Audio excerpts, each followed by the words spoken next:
Mm. Harap. Tamis. Alam mo ba, Lola? Ang hirap ng buhay namin dun sa probinsya. Kailangan kong tulungan yung nanay at tatay ko para tustusan yung pangangailangan nila. Tumigil na kasi sa pagsasaka yung tatay ko simula nung na-aksidente siya eh. Kaya ayun, pumunta ako dito sa Manila para ako na yung kumita. Pero minsan nakakapagod rin. Pero alam mo, Lola, pag napapagod ako, inaalala ko lang sila. Iniisip ko na wala akong karapatan mapagod kasi maraming umaasa sa akin eh. Huwag ka mag-alala.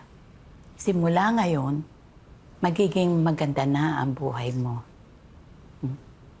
Ang lahat ng meron ako, ibibigay ko sa'yo para sa iyo lang. Wala nang iba. Para naman makabayad ako sa kasalanang nagawa ko.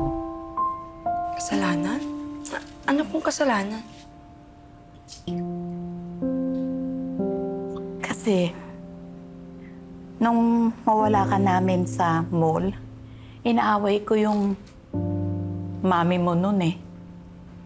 Hindi kasi ako pabor dun sa lalaking mahal niya. Yung tatay mo, sinabi ko sa kanya na hindi kita matatanggap. Na itatakwil ko siya. Kaya siguro sa kanyang kalituhan at dahil sa stress, iniwan ka sa carousel. Nawala sa sarili ang mami mo, ang kaisa-isang anak ko. Kaya ako ang dahilan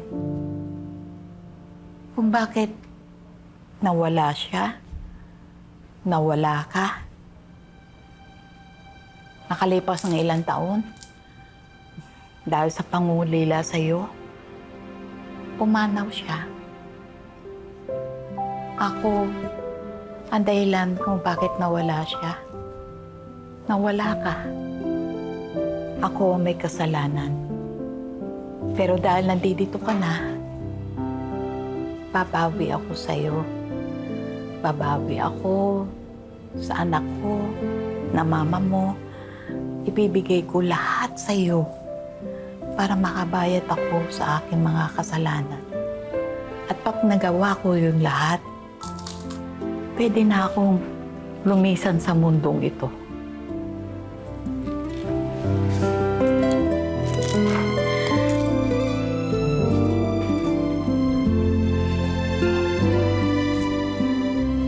Mahal na mahal kita, Amanda.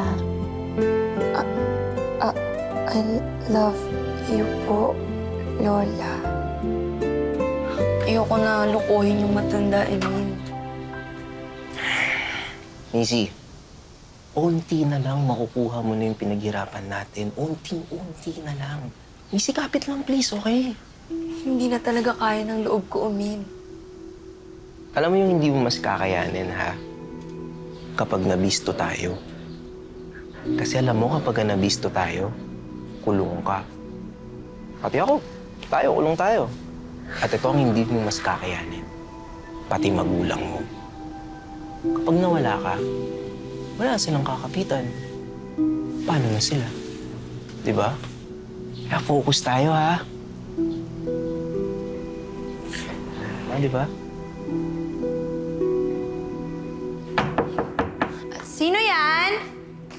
Ang gabi na. Hello po. Ano po kailangan nyo? Hinahanap ko po sana si Lola Aurora. Ako po si Amanda. Sino po? Si Lola Aurora po. Hinahanap ko po kasi siya. Ako po yung matagal na niyang nawawalang apo.